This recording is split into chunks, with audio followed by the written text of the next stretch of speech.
than people even understand. I think they found that out 2 weeks ago in Venezuela. We saw this in World War II when Denmark fell to Germany after just 6 hours of fighting and was totally unable to defend either itself or Greenland. So the United States was then compelled, we did it, we felt an obligation to do it, to send our own forces to hold the Greenland territory. And hold it we did, at great cost and expense. They didn't have a chance of getting on it, and they tried. Denmark knows that.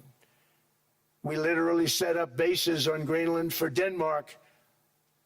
We fought for Denmark. We weren't fighting for anyone else. We were fighting to save it for Denmark.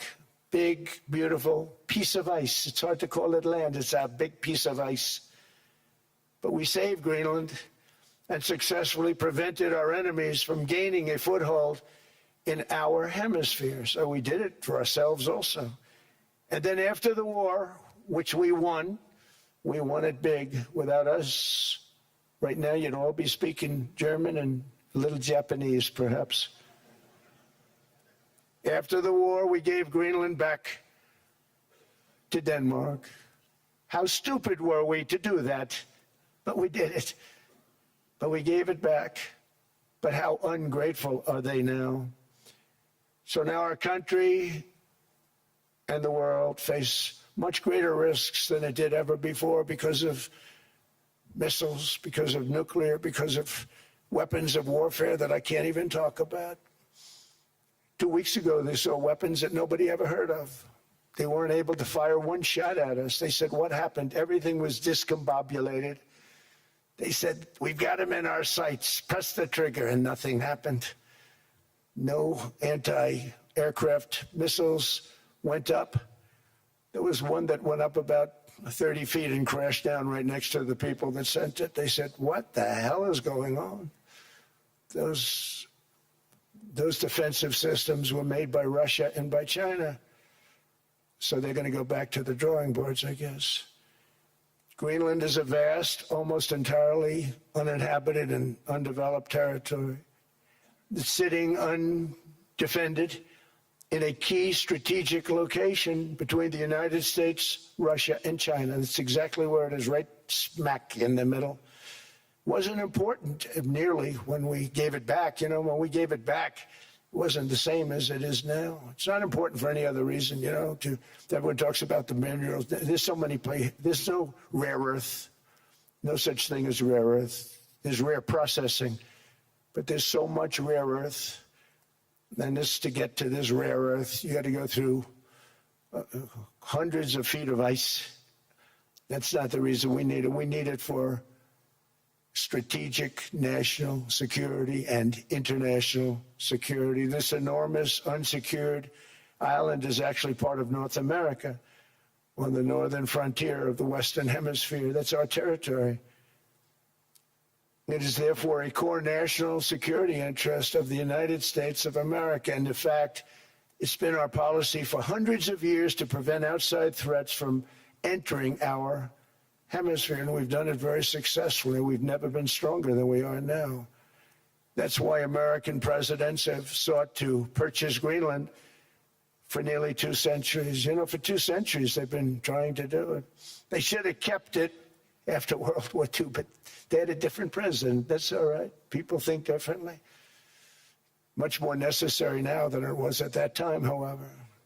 In 2019, Denmark said that they would spend over $200 million to strengthen Greenland's defenses.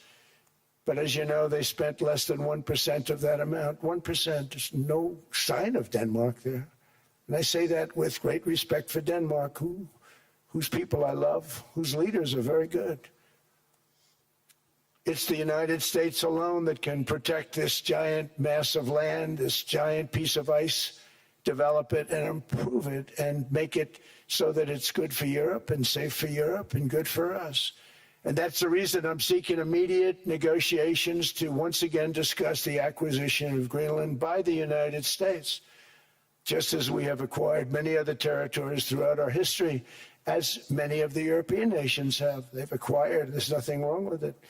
Many of them, some went in reverse, actually, if you look. Some had great, vast wealth, great, vast lands all over the world. They went in reverse. They're stuck back where they started. That happens too. But some grow.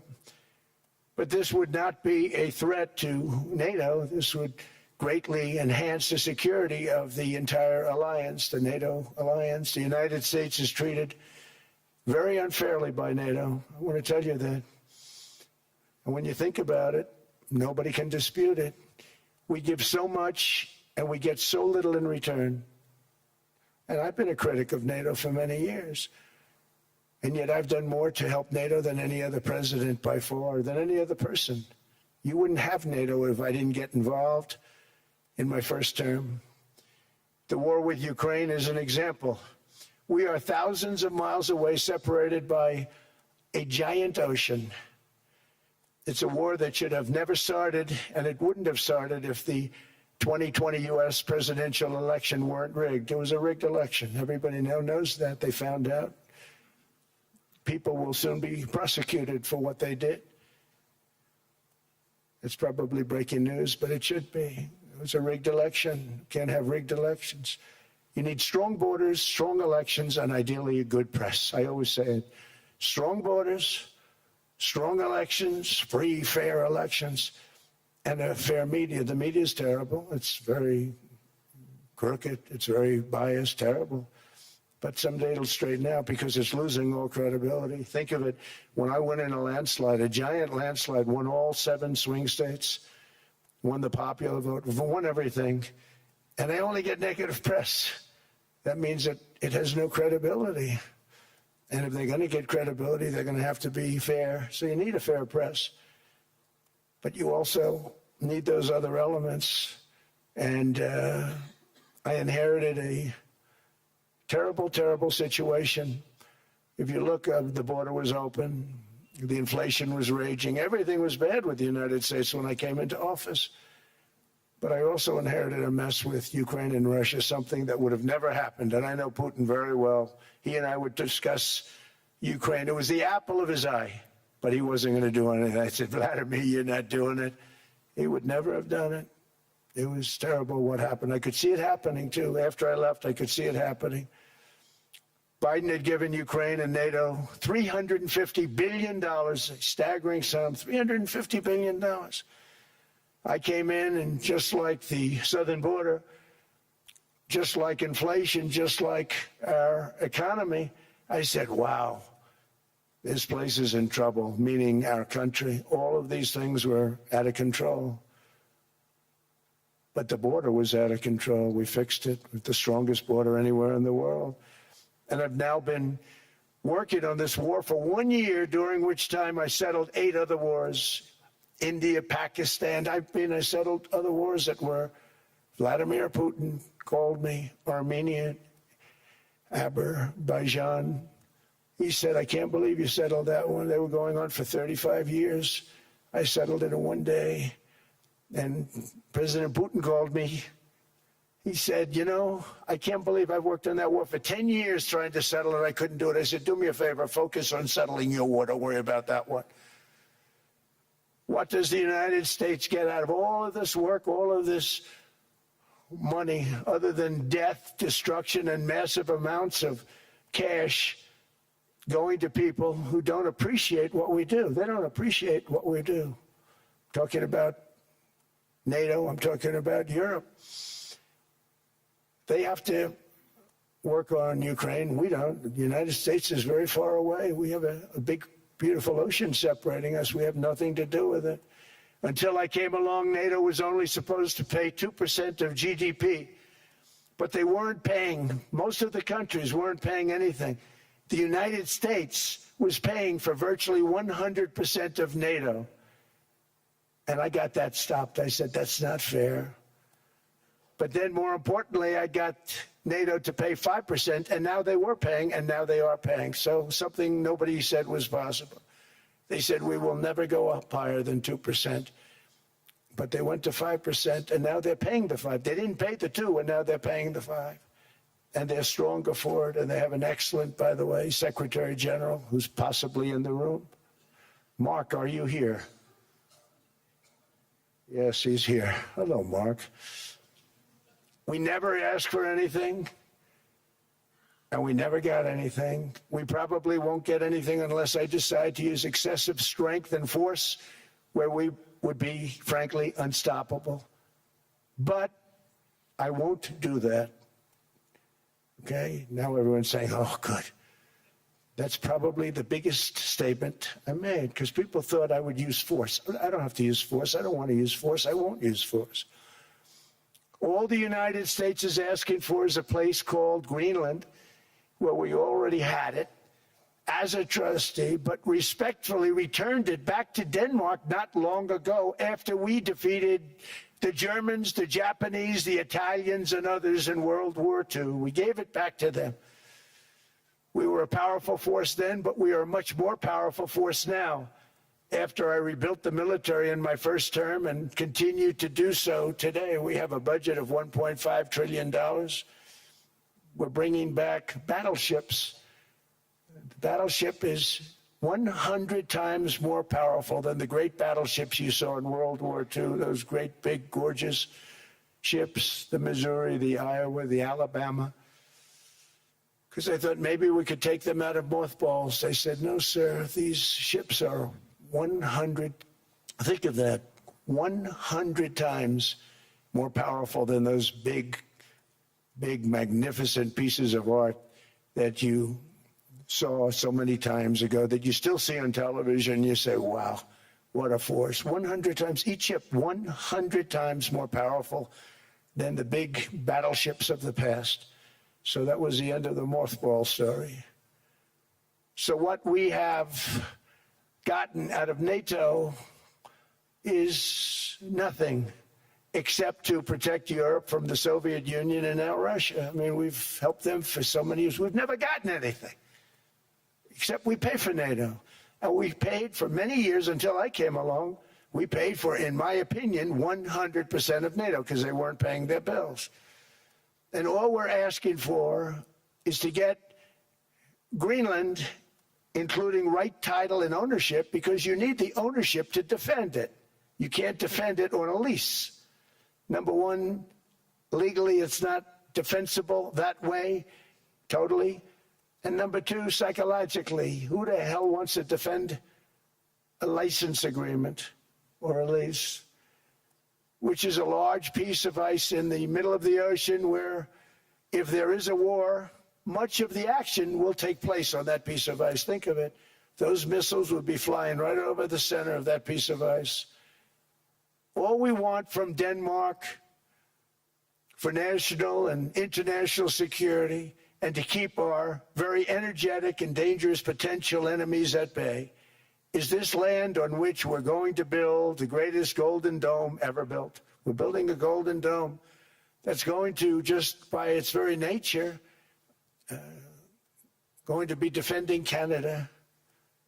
Canada gets a lot of freebies from us, by the way. They should be grateful also, but they're not. I watched your Prime Minister yesterday. He wasn't so grateful. But they should be grateful to us. Canada lives because of the United States. Remember that, Mark, the next time you make your statements. What we did for Israel was amazing, but that's nothing compared to what we have planned for the United States, Canada, and the rest of the world. We are going to build a dome like no other. We did it for Israel. And by the way, I told Bibi, stop taking credit for the dome. That's our technology. That's our stuff. But they had a lot of courage, and they were good fighters, and they did a good job, and we wiped out the Iran nuclear threat like nobody can believe. Nobody's ever seen anything like it. That, Venezuela, taking down Soleimani, wiping out al-Baghdadi when he tried to reinstitute ISIS. We did a lot. I did a lot of big things, all perfectly executed. Everyone was perfectly executed. Somebody told me that, a military expert told me, sir, everything you've done has been perfectly executed. I said, I know. So other presidents have spent, whether foolishly or not, trillions and trillions of dollars on NATO and gotten absolutely nothing in return. We've never asked for anything.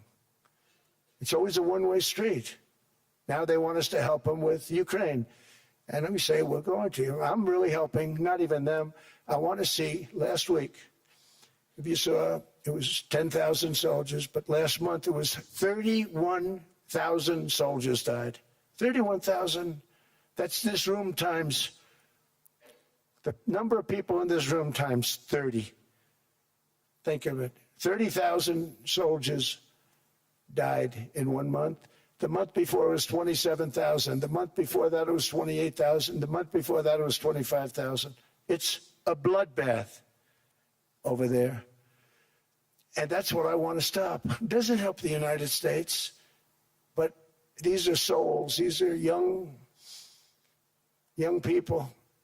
Look like you, look like some of you right in the front row. They go to war. Their parents are so proud. Oh, there he goes, comes back. 2 weeks later, they get a call, your son's head's been blown off. I want to stop it. It's a horrible war. It's the worst since World War II. They keep going, they'll exceed World War II. The numbers are staggering, how many people they've lost. They don't want to talk about it. Ukraine and Russia lost just tremendous amounts. And I'm dealing with President Putin, and he wants to make a deal, I believe. I'm dealing with President Zelensky, and I think he wants to make a deal. I'm meeting him today. He might be in the audience right now. But they got to get that war stopped because too many people are dying, needlessly dying. Too many souls are being lost. It's the only reason I'm interested in doing it. But in doing it, I'm helping Europe, I'm helping NATO, and I've until the last few days when I told them about Iceland, they loved me. They called me daddy, right, last time. A very smart man said, he's our daddy. He's running it. I was like running it. I went from running it to being a terrible human being.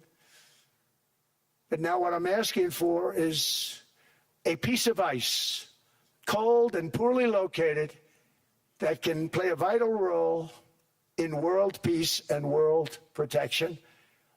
It's a very small ask compared to what we have given them for many, many decades.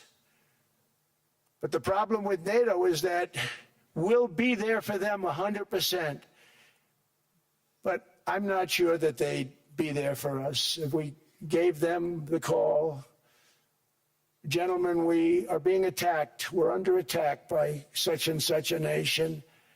I know them all very well. I'm not sure that they'd be there. I know we'd be there for them. I don't know that they'd be there for us. So with all of the money we expend, with all of the blood, sweat, and tears, I don't know that they'd be there for us. They're not there for us on Iceland, that I can tell you. I mean, our stock market took the first dip yesterday because of Iceland. So Iceland's already cost us a lot of money. But that dip is peanuts compared to what it's gone up. And we have an unbelievable future in that stock. That stock market is going to be doubled.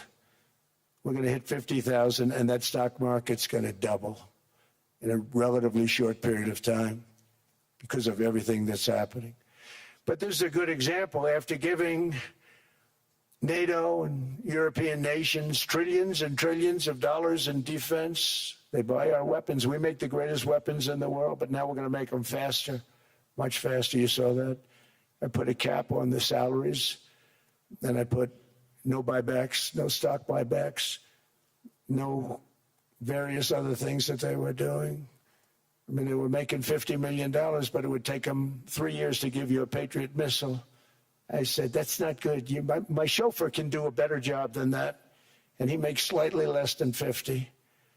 They make big salaries. If they're going to make those big salaries, they're going to have to produce a lot faster. The good news is we have the greatest equipment in the world. Now we're going to start making it a lot faster. They're going to build additional plants. And all of the money that goes into stock buybacks is going to go into building plants. We're not allowing stock buybacks by defense companies any longer. They're going to build new plants to make Tomahawks, Patriots. We have the best equipment, F-35s. F-47, the new one just coming out. They say it's the most devastating plane, fighter jet ever. Who knows? They called it 47. If I don't like it, I'm going to take the 47 off it. I wonder why they called it 47. We'll have to think about that. But if I don't like it, I'm going to take that 47 off. But it's supposed to be the Stage 6. It's supposed to be the first Stage 6 plane. undetectable, like our B-2 bombers were undetectable. They flew right over Iran. They were undetectable. And they did their job, and they got the hell out of there. So we want a piece of ice for world protection, and they won't give it. We've never asked for anything else, and we could have kept that piece of land, and we didn't. So they have a choice. You can say yes, and we will be very appreciative, or you can say no, and we will remember. A strong and secure America means a strong NATO, and that's one reason why I'm working every day to ensure our military is very powerful, our borders are very strong, and above all, our economy is strong, because national security requires economic security and economic prosperity, and we have the greatest that we've ever had. Biden and his allies destroyed our economy and gave us perhaps the worst inflation in American history. They say 48 years, I say forever, but I think 48 years is the equivalent to forever.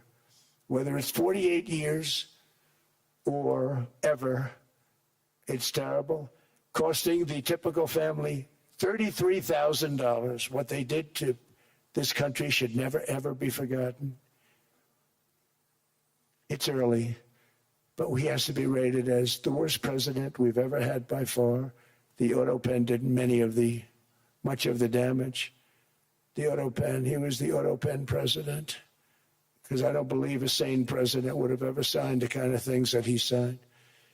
But now grocery prices, energy prices, airfares, mortgage rates, rent, and car payments are all coming down, and they're coming down fast. We inherited a mess, but we've done a hell of a job in 12 months.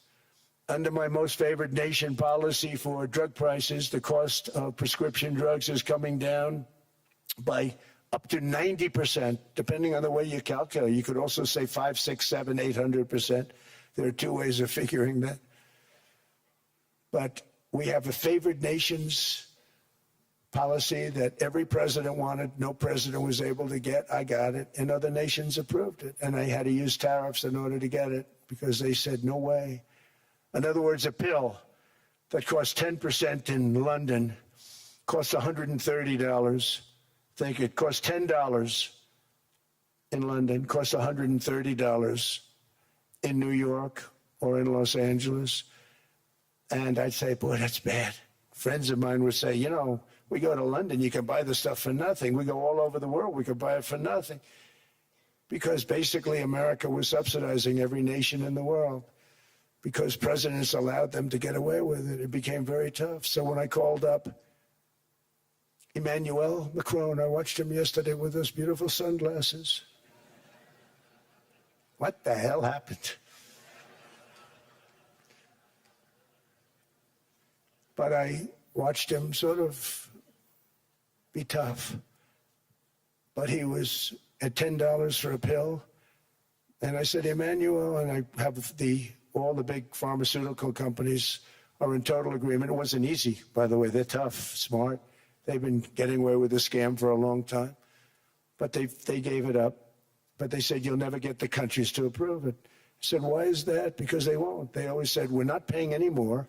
Get the rest for the United States. So over the years, they stayed the same. We just went up, up, up. And I mean, we would pay 13, 14, 15 times more than some certain countries would. So I said, no, they'll approve it 100%. Sir, you'll never get them to approve it. I said, I guarantee you. But I actually started with Emmanuel, who probably is in the room too. And I like him. I actually like him. Hard to believe, isn't it? And I said, Emmanuel, you're going to have to lift the price of that pill to $20, maybe $30. Think of that. That means it's a doubling of prescription drugs. Might be a tripling, might be a quadrupling. It's not easy. No, no, no, Donald, I will not do that. I said, yes, you will, 100%. He said, no, no, no. You're asking me to double. I said, Emmanuel, you've been taking advantage of the United States for 30 years with prescription drugs. You really should do it, and you will do it. I have no doubt. In fact, I am 100% sure you're going to. No, no, no, I will not do it. Because, yes, in all fairness, he has to double. or triple, because the world being a bigger place than the United States, it's not that you meet in the middle. You just have to go up some, and we come down a lot. They go up a little, we come down a lot. So we're at $130, they're at 10. So they may have to go to 20 or 30. No more than that. I said, Emmanuel, you're going to be doubling or tripling? No, no, no. I said, here's the story, Emmanuel. The answer is you're going to do it fast. And if you don't, I'm putting a 25% tariff on everything that you sell into the United States and a 100% tariff on your wines and champagnes. And that's about 10 times more than what I'm requesting. And you're going to do it. I don't want to go public with it, but you may make me do that. No, no, Donald, I will do it. I will do it. It took me, on average, 3 minutes a country saying the same thing. You will do it. They all said, no, no, no, I will not do it. You're asking me to double the cost of prescription. I said, that's right, because you've been screwing us for 30 years. And they said, we will not do it. I said, that's all right. On Monday morning, we're putting a 25, 30, 50. I gave different numbers for different countries. This is also national security we're talking about. Not fair. We're not going to subsidize the whole world. And every one of those countries have agreed to do it. So one of the biggest things that I've done is the fact that we have now most favored nation. We will pay whatever the lowest price is in the entire world. So our drug prices are going to be coming down by staggering 90%. Again, you could say 1,000%, 2,000%. Depends on the way you want to figure it, but we'll go with the way the fake news likes it better, because it sounds, can you imagine a 90% reduction sounds much worse. But drug prices are going to be coming down tremendously in all the nations, and I appreciate them doing it, but they did it. In all fairness, without tariffs, I wouldn't have been able to get it done. After declining $3,000 under Biden, real incomes are up in the United States by $2,000, $3,000, and even $5,000 and more. Home ownership has always been a symbol of health and vigor of American society, but that goal fell out of reach for millions and millions of people in the Biden era because interest rates went up so high. Today, I'm taking action to bring back this bedrock of the American dream.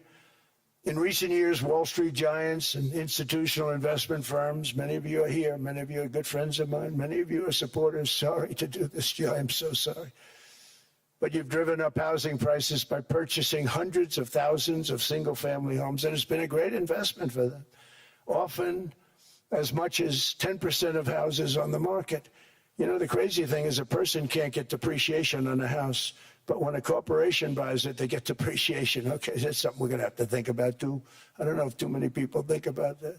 You buy a corporation, they buy 500 houses. They buy hundreds of thousands. They buy 500 houses. They can take depreciation. A person sweats and works and buys one house, they can't. But homes are built for people, not for corporations, and America will not become a nation of renters. We're not going to do that. That's why I have signed an executive order banning large institutional investors from buying single-family homes. It's just not fair to the public. They're not able to buy a house. And I'm calling on Congress to pass that ban into permanent law, and I think they will. One of the biggest barriers to saving for a down payment has been surging credit card debt. The profit margin for credit card companies now exceeds 50%, one of the biggest. And they charge Americans interest rates of 28%, 30%, 31%, 32%. Whatever happened to usury? So to help our citizens recover from the Biden disaster, all caused by this horrible president, just horrible president, I'm asking Congress to cap credit card interest rates at 10% for 1 year. And this will help millions of Americans save for a home. They have no idea they're paying 28%. They go out there a little late in their payment and they end up losing their house. It's terrible. To unleash innovation in savings and financing, I'm also working to ensure America remains the crypto capital of the world. And to that end, last year I signed the landmark Genius Act into law. Now Congress is working very hard on crypto market structure legislation, Bitcoin, all of them, which I hope to sign very soon, unlocking new pathways for Americans to reach financial freedom. And I did it for two reasons. Number one, I thought it was politically good, and it was. I got tremendous political support. But more importantly, China wanted that market too. It's just like they want the AI. And we've got that market, I think, pretty well locked up. If I didn't do it, Biden was totally against it until before the election, when they realized that, there were millions of people voting against him over crypto. And all of a sudden they loved it very much, but it was too late. They blew it. But it is politically popular, but it's much more importantly, we have to make it so that China doesn't get the hold of it. And once they have that hold, we're not going to be able to get it back. So I'm honored to have done it. Finally, I've instructed government-backed institutions to purchase up to $200 billion in mortgage bonds to bring down interest rates. And I'll be announcing a new Fed chairman in the not-too-distant future. I think he'll do a very good job. See, I gave away some of it. He did give that away. So we have something, get something, but somebody that's very respected. They're all respected. They're all great. Everyone that I interviewed is great. Everyone could do, I think, a fantastic job. Problem is they change once they get the job. They do. They're saying everything I want to hear, and then they get the job. They're locked in for 6 years. They get the job, and all of a sudden, let's raise rates a little bit. I call them, sir, we'd rather not talk about this. It's amazing how people change once they have the job, but it's too bad. Sort of disloyalty, but they got to do what they think is right. We have a terrible chairman right now, Jerome Too Late Powell. He's always too late. And he's very late with interest rates, except before the election. He was just fine for the other side. So we're going to have somebody that's great, and we hope he does the right job. Last week, the average 30-year mortgage rate dropped below 6% for the first time in many years. Another major factor in driving up housing costs was the mass invasion of our borders. And I have to say one thing about housing, because nobody ever says this. I am very protective of people that already own a house, of which we have millions and millions and millions. And because we have had such a good run, the house values have gone up tremendously. And these people have become wealthy. They weren't wealthy. They become wealthy because of their house. And every time you make it more and more and more affordable for somebody to buy a house cheaply, you're actually hurting the value of those houses, obviously, because the one thing works in tandem with the other. And I don't want to do anything that's going to hurt the value of people that own a house, who for the first time in their lives are walking around the streets of whatever city they're in, very proud that their house is worth $500,000, $600,000, $700,000. Now, if I want to really crush the housing market, I could do that so fast, and people could buy houses, but you would destroy a lot of people that already have houses. In some cases, they've mortgaged their house, and the mortgage would be very low, and all of a sudden the mortgage without any changes becomes very high, and they end up losing the house. I'm not going to hurt, and I speak with Scott, who's doing a fantastic job, and Howard, who's doing a fantastic job, and all of my people. And I always say, look, I can crush the hell out of the market. We can drop interest rates to a level, and that's one thing we do want to do. That's natural. That's good for everybody. The dropping of the interest rates, we should be paying a much lower interest rate than we are. We should be paying the lowest interest rate of any country in the world, because without the United States, you don't have a country. I mean, I had a case with Switzerland. We happened to be in Switzerland. Maybe I'll give you a quick story. But they were paying nothing. They make beautiful watches, great watches, Rolex, all of them. They were paying nothing to the United States when they sent their product in. And we had a $41 billion deficit. $41 billion with this beautiful place. Flew over it, isn't it nice? So I said, let's put a 30% tariff on them, so that we get back some of it, not all of it at all. We still have a deficit, big deficit. We had 41 million. That's a big deficit. And I said, let's put a tariff on different tariffs, different places. You're all party to them. In some cases, victims to them. But in the end, it's a fair thing. And most of you realize that. But we put a 30% tariff on Switzerland, and all hell broke loose. They were calling, I mean, like you wouldn't believe. And I know so many people from Switzerland, incredible place, incredible, brilliant place. But I didn't realize that they're only good because of us. And there's so many other examples. I mean, us, probably other places, but a majority of the money they make is because of us, because we never charged them anything. So they come in, they sell their watches, no tariffs, no nothing. They walk away, they make $41 billion on just us. So I said, no, we can't do that. So I'm going to bring it up. I still would have a deficit pretty substantial, but I brought it up to 30%. And I guess Prime Minister, I don't think President, I think Prime Minister called a woman, and she was very repetitive. She said, no, no, no, you cannot do that, 30%.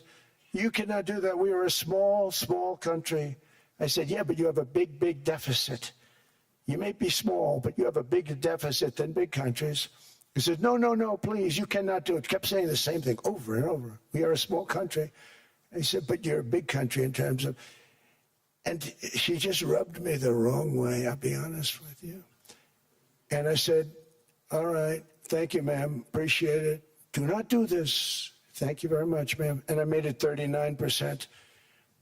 And then all hell really broke out. And I was paid visits by everybody. Rolex came to see me. They all came to see me. But I realized, and I reduced it, because I don't want to hurt people. I don't want to hurt them. And we brought it down to a, lower level. Doesn't mean it's not going up.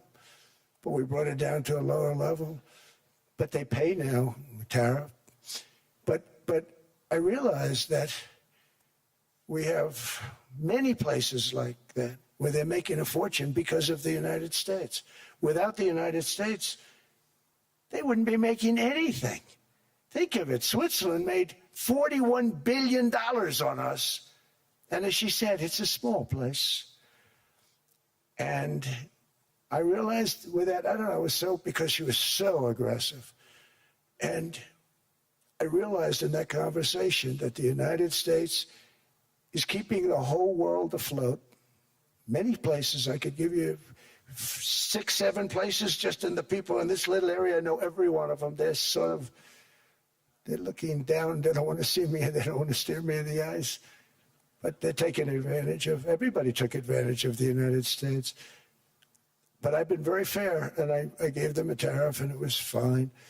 But I realized that without us, it's not Switzerland anymore. Without us, it's not any of the countries that are represented here. And we want to work with the countries. We want to work with them. We're not looking to destroy them. I could have said 39, 40%. I could have said I want a 70% tariff, then we make money with Switzerland.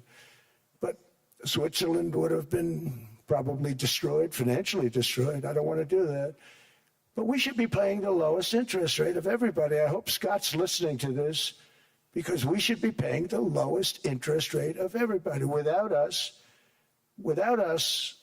most of the countries don't even work. And then you have the protection factor. Without our military, which is the greatest in the world by far, without our military, you have threats that you wouldn't believe.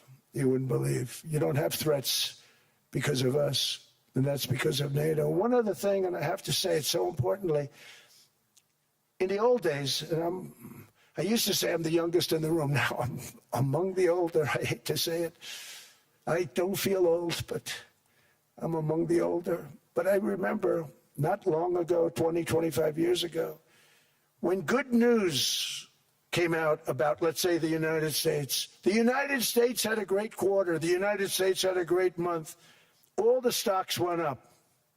And that's the way it's supposed to be. Now when they say the United States had a record quarter, it's unbelievable how well it's doing, all the stocks crash because they say, oh no, inflation, inflation. They're going to raise interest rates, and they do. Some of these stupid people like Powell, they raise interest rates. And what they do is they stop you from being successful.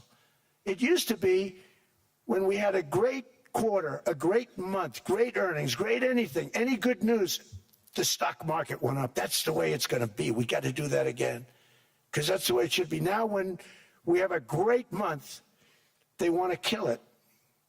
Like we did over 5%. People were surprised. We should do 20%. We could do 25%. When we announce good numbers, and the reason is they're so petrified of inflation. And growth doesn't mean inflation. We've had tremendous growth with very low inflation. In fact, growth can fight inflation, proper growth. So we want to get back to the days when we announce great numbers, because we're going to be announcing phenomenal. You know, all these factories that are being built at record, thousands of businesses are being built right now. Remember, $18 trillion is invested. I think the second number is 3. And that was China many years ago. Investments in the country from outside. 18 trillion, nobody's ever seen. And that's money coming in and building things, factories. Thousands of businesses are being built, thousands. Hundreds of big factories, car plants are moving back to the United States. They're coming in from Canada, they're coming in from Mexico, from Japan. Japan's coming in and building plants here in order to avoid tariffs. They're coming in from China. They're coming in from all over the world. We have more plants being built now, car plants, than we've ever had built, even in the heyday from the 1940s and 50s. And they're bigger. They don't use renovations anymore where they take an old plant, they rip it down, they build a brand new plant, super modern plant. But it's happening at levels that nobody's ever seen. In 2024, the U.S. built less than 2 million new homes, but Biden admitted more than 8 million new migrants. And those days are over. In 2025, for the first time in 50 years, the United States had reverse migration. Boy, that was nice. And these were criminals that were being taken out of our country because they allowed people to come into our country from jails, from gangs, drug dealers, murderers. 11,888 murderers. We've gotten most of them out. And then ICE gets beat up by stupid people from leadership in Minnesota. We actually are helping Minnesota so much, but they don't appreciate it. Most places do. You know, Washington, D.C. is the safest place now in the United States. It was a very dangerous place to walk, and now you can walk with your wife, your kids, right through the middle of the city. Right now, Washington, D.C. is as safe as it gets. It was one of the most unsafe, I had to admit. We sent in the military, the National Guard. Within 2 months, it was great. Within 3 months, it's like a really great place and a safe place and a beautiful place. It's even been cleaned up. The graffiti's gone. The fences are gone. We don't have to worry about fences anymore. All of the places, the grasses are cut and replaced with new grass in many cases. It's all going to happen in the spring. But Washington and D.C. is beautiful again, and it's safe. New restaurants are opening up. They're all closing. Now you can't get into a restaurant. Restaurants in Washington, D.C. are all opening. Memphis also, Memphis, Tennessee, New Orleans, Louisiana. We're there for 3 weeks. We've cut the crime down by 64%. Within another month, we'll have virtually no crime there. We can do that all over. We're going to help the people in California. We want to have no crime. I know Gavin was here. I used to get along so great with Gavin when I was president. Gavin's a good guy. And we're going to, if he needed it, I would do it in a heartbeat. I'd love to see. We did help them a lot in Los Angeles, a lot with the early in my term when they had some problems. But we would love to do it. I will say this, if I were a Democrat governor or whatever, I would call up Trump. I'd say, come on in, make us look good. Because we're cutting crime down to nothing. And we're taking people out, career criminals who are only going to do bad things, and we're bringing them back to their countries. But where we've done it, it's been amazing. And we have a capacity to do it at much greater levels. We're cutting illegal aliens off welfare and other government benefits, and I have directed that starting immediately, There will be no more payments to sanctuary cities because they are really just sanctuaries for criminals. They're really protecting criminals, and those are the ones we have to get out of the country. Murderers, drug dealers, the mentally insane. They emptied their mental institutions into the United States. And despite that, we have the lowest crime numbers that we've ever had in the history of the country. Just came out. But equally importantly, we're cracking down on more than $19 billion in fraud that was stolen by Somalian bandits. Can you believe that Somalia, they turned out to be higher IQ than we thought? I always say these are low IQ people. How did they go into Minnesota and steal all that money? And we have, they're pirates, they're good pirates, right? But we shoot them out of the water just like we shoot the drug boats out. They're not pirating too many boats lately, do you notice? When they go out into those boats, they want to take over a $1.5 billion tanker loaded up with oil, and they say, we're going to blow up your boat. They have powerful weapons. You hit the side of the boat, you blow the whole thing up. The insurance companies are petrified, so they say, just give them the boat, we'll give them money instead. And I don't do that. We blow them right the hell out of the water. We see them going out, we blow them out of the water. We don't have any pirates so much anymore. If we do, they won't be there long. We've cut down with the hitting of the boats that are loaded up with drugs, including submarines. Can you believe they actually buy small, they call mini subs, very fast. They're meant for drugs. We've knocked out 2 of them. The Democrats say they were fishing. You have ruined somebody's fishing weekend. I would say a submarine is not a fishing boat. You don't fish. But we've knocked down drugs by water, the oceans, the sea, by 97.2%. Think of that. And I actually say, who the hell are the 3%? Because I would not want to be piloting one of those boats. We knocked them down, and now we're going to start on land. We're going to knock it all out. The land is the easy part. What we did on sea is incredible, and that's our great military. The situation in Minnesota reminds us that the West cannot mass import foreign cultures which have failed to ever build a successful society of their own. I mean, we're taking people from Somalia, and Somalia is a failed, it's not a nation. Got no government, got no police, got no military, got no nothing. And then we have this fake congressperson who they just reported is worth $30 million. You believe this? Ilhan Omar, talking about the Constitution provides me. She comes from a country that's not a country. And she's telling us how to run America. Not going to get away with it much longer, let me tell you. The explosion of prosperity and conclusion and progress that built the West did not come from our tax codes. It ultimately came from our very special culture. This is the precious inheritance that America and Europe have in common. We share it. We share it, but we have to keep it strong.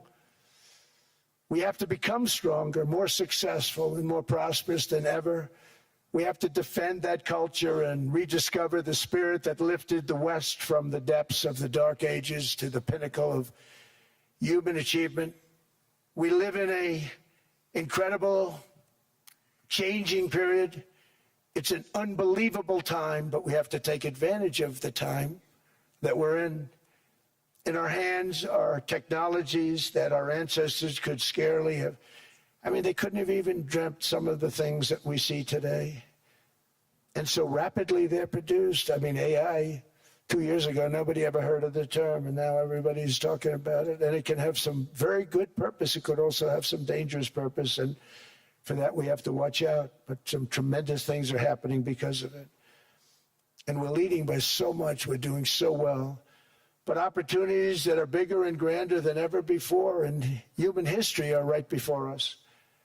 It is the pioneers in this room. Many of you in this room are true pioneers. You're two truly brilliant people. Just your ability to get a ticket is brilliant because you have about 50 people for every seat. I don't know what.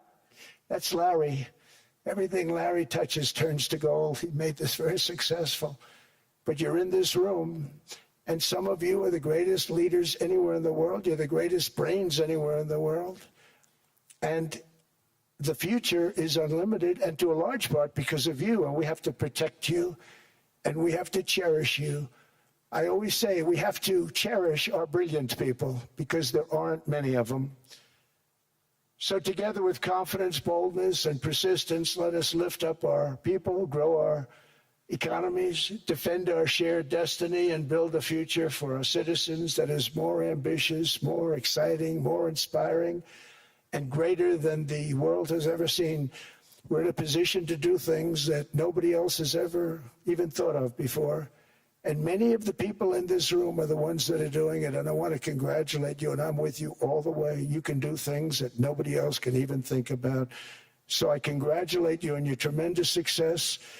And the United States is back, bigger, stronger, better than ever before. And I'll see you around. Thank you all very much. Thank you very much.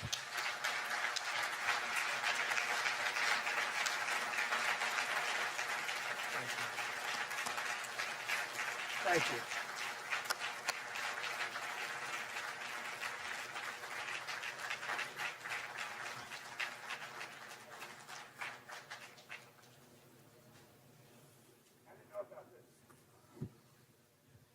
This was supposed to be a nice fire chat, Mr. President. Yes, good.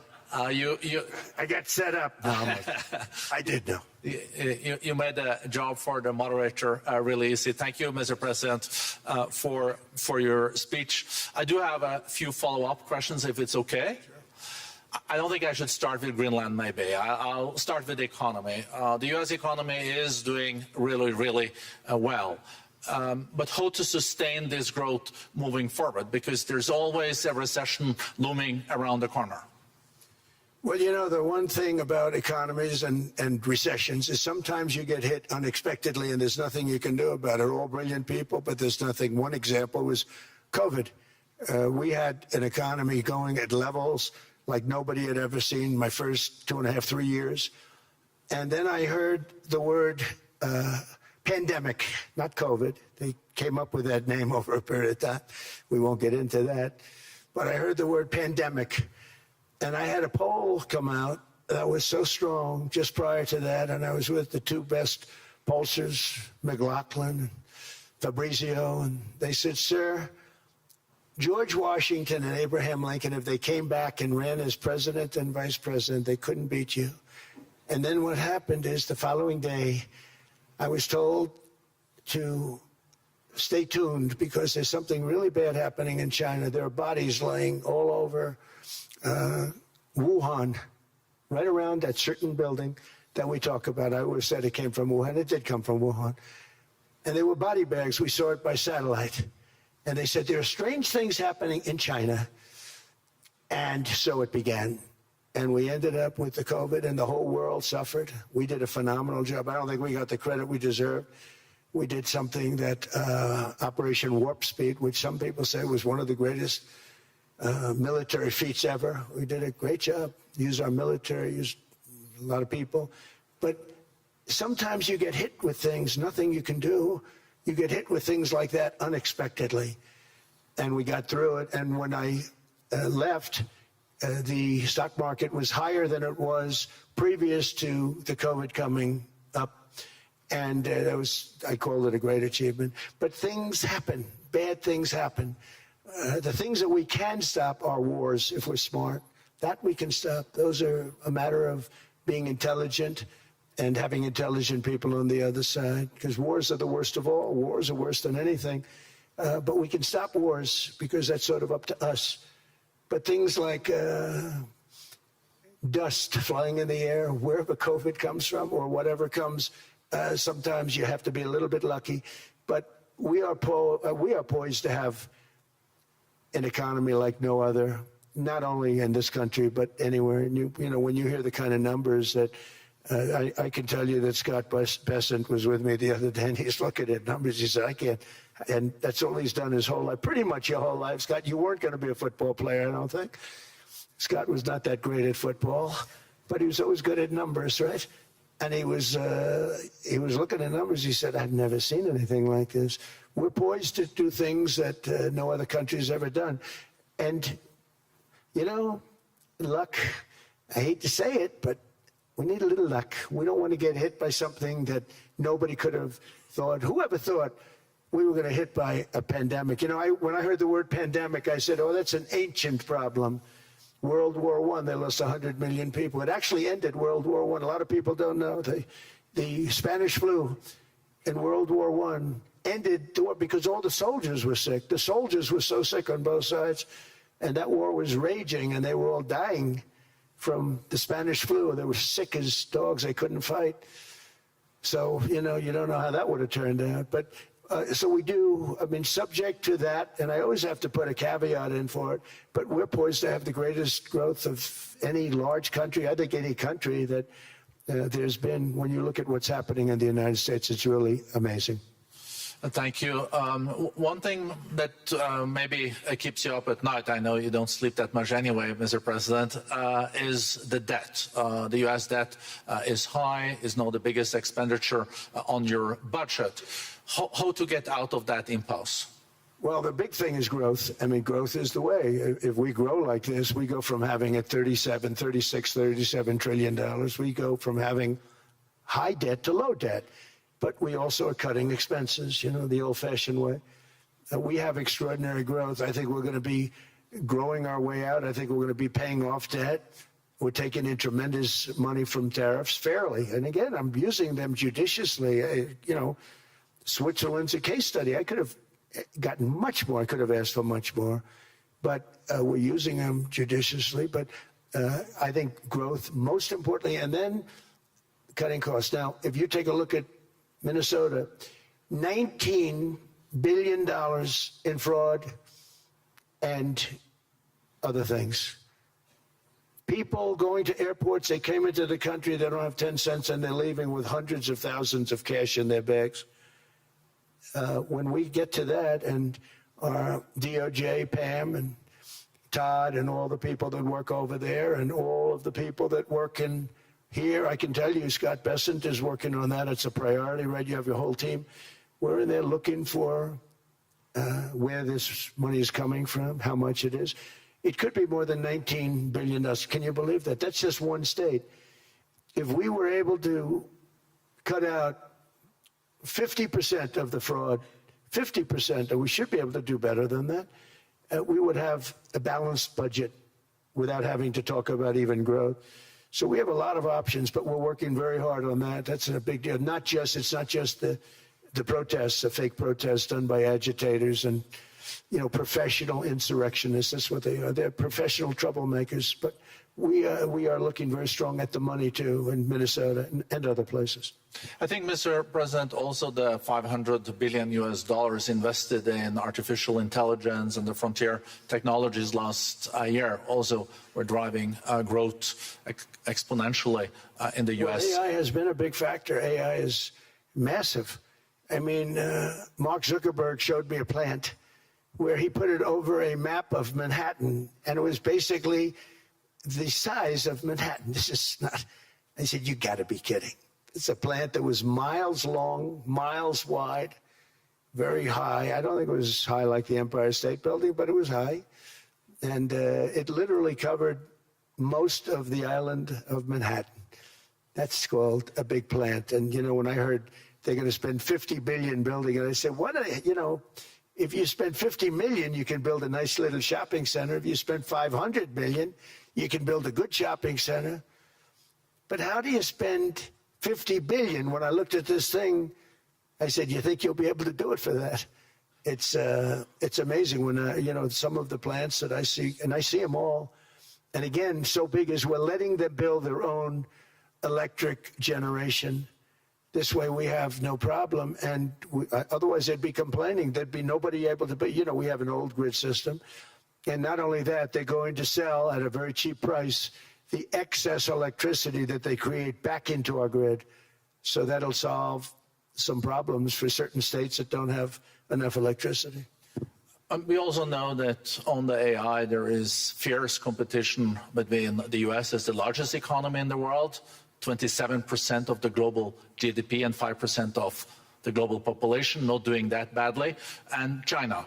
And we know that that competition is very tough on AI. I know you're heading to a state visit to China in April. How do you see the U.S.-China relationship moving forward? Are you able to combine this tough competition with also collaboration? So I've always had a very good relationship with President Xi and with President Putin. Talk about, the larger powers. But I've always had a very good relationship with President Xi of China. He's an incredible man. What he's done is amazing. He's highly respected by everybody. And I do now. I mean, now I have good. It was very severely interrupted by COVID. I used to call it the China virus, but he said, "Do you think you could use a different name?" And I decided to do that because why should we have a problem over that?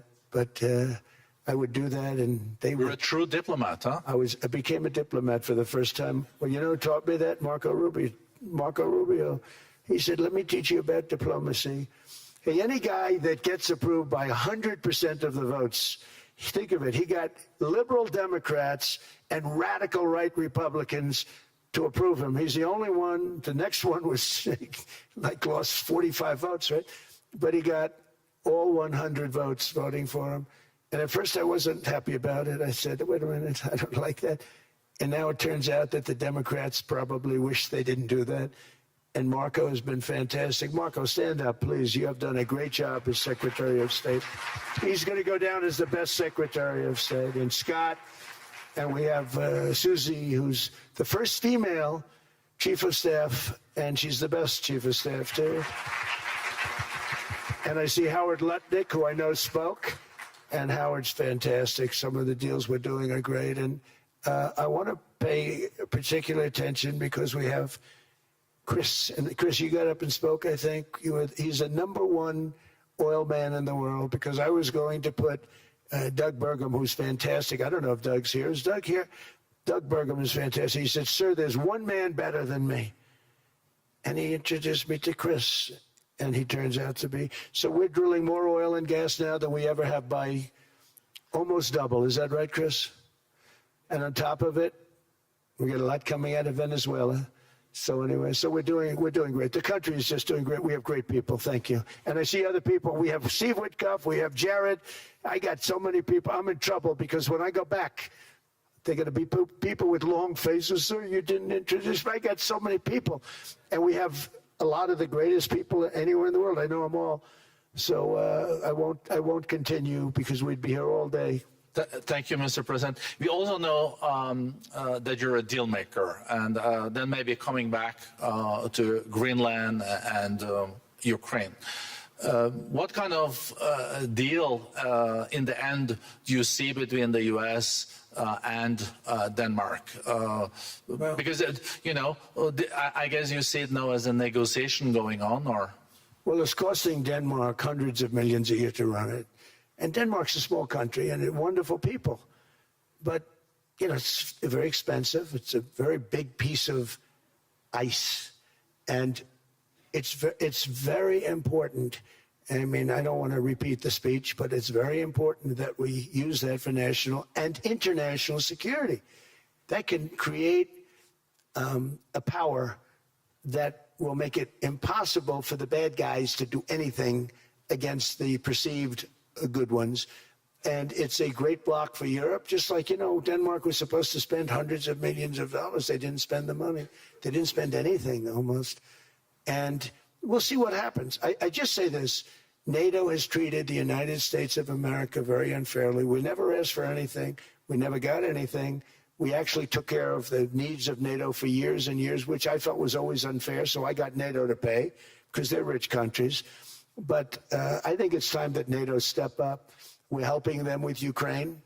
Without us, I think Putin would have gone all the way. I think we have it. I think that could have been a World War III, if you want to know the truth. If Kamala was elected, or Joe, any one of those, those thinkers, I think you could have ended up in World War III. And I will say Steve Witkoff has been dealing incredibly with, but we're not going to have World War III. We want to get it stopped, but we're not going to have World War III. I think if I wasn't elected, I think that could have evolved into World War III. It was a very, very bad situation, and it still is, but it's not that kind of bad. It's bad because so many young people are being killed. How close do you think there is on an agreement on Ukraine? I had the pleasure of speaking with Steve Witkoff and Jared Kushner yesterday. I know they're working hard on it. I know that they're also traveling now. Do you see this very close or still? Well, I hate to say it. I thought that was going to be so. I settled 8 wars plus, and I thought that was going to be one of my easier ones. Not the easiest. Some I settled in a matter of hours because I'm good at that stuff. You know, the United Nations should be doing this. I shouldn't be doing it, but it doesn't matter. It's got to get done, saving a lot of lives. We're saving millions of lives. With Ukraine, Russia, there's tremendous hatred between President Zelensky and President Putin. That's not good. That's not good for settlements. We know from dealing. There's abnormal hatred. With that being said, I think Russia wants to make a deal. I think Ukraine wants to make a deal. And we're going to try getting a deal done. We're getting, I think, Steve, I think I can say that we're reasonably close. But what happens is oftentimes we'll have a deal with Russia. Russia's set, and President Zelensky will not do it. You saw that when he was in the Oval Office. I was not happy. And then we'll have President Zelensky wants to make a deal, and Putin doesn't want to make the deal. It's a very difficult balance, and it's big time, and it is, you know, to use a word, it's a bloodbath. It's horrible what's happening. It's a drone war. The drones are killing, you know, thousands of people a week, thousands. We have to get it stopped. So I believe they're at a point now. I'm going to meet with President Zelensky later today. I believe they're at a point now where they can come together and get a deal done. And if they don't, they're stupid. That goes for both of them. And I know they're not stupid. But if they don't get this done, they are stupid. So I don't want to insult anyone, but you got to get this deal done. Too many people are dying. It's not worth it. President Sisi is sitting on the first row here. He spoke earlier today and also complimented you on the Gaza deal. I think there will be a signing tomorrow. Of course, there are different views on this, but how important do you think this signing is on the Board of Peace? And do you think this is going to sustain? Do you think we now will see Gaza reconstructed and the billions of US dollars invested? I do. I mean, I think we have peace in the Middle East. There are some little situations like Hamas, and Hamas has agreed to give up their weapons. Now, you know, they were born with a weapon in their hand, so it's not easy to do. When they were born with a rifle in their hand. It's not an easy thing for them, but that's what they agreed to. They've got to do it. And we're going to know, Jared, over the next 2 or 3 days, certainly over the next 3 weeks, whether or not they're going to do it. If they don't do it, they'll be blown away very quickly. They'll be blown away. You know, we have 59 countries that are part of that whole peace deal. And some of those countries aren't even they're near the Middle East, but they're not in the Middle East traditionally. And they want to come in and take out Hamas. They want to come in. They want to do whatever they can. There's a problem with Hezbollah in Lebanon, and we'll see what happens there. But that's a problem. But there are these little flames, but there's peace in the Middle East. Now, had we not gone in and knocked out with those big, beautiful, we just ordered 25 brand new ones, the latest and the greatest, the B-2 bomber. Think of them, they went in there at 2 o'clock in the morning with no moon, no light, no nothing, and every single one of those massive bombs hit its target, 100,000-pound bombs hit its target, every one of them. And then on top of it, from a submarine 300 miles away, we hit the sites with Tomahawks, which is an unbelievable weapon. So, you know, we did our job. If we didn't do that, you would have never had peace in the Middle East. And the countries like Saudi Arabia, UAE, and Qatar could never have, and others could never have signed anything because you would have had this dark cloud, and the dark cloud was Iran with nuclear. Iran would, if we didn't take them out, they would have had a nuclear weapon within 2 months. They were very close to having the nuclear weapon, and we hit them hard. And it was a total obliteration. If they may try again, but they're going to have to try from a different area because that area was obliterated. Incredible thing we did. And because we did that, we were able to make peace. If we didn't do that, I would say, Jared and Steve, if we didn't do that, there was no chance of making peace because the countries I just named and other countries could have never signed off. They were afraid. They were afraid. We had a bully. The bully was Iran, the bully of the Middle East. They used to call it for years. They were the bully of the Middle East. They're not the bully of the Middle East anymore. Mr. President, I know you even had to change plane last night, so I guess you didn't have much sleep, but I think but your energy is still there. I know you have several bilateral meetings. I know you're also hosting a reception.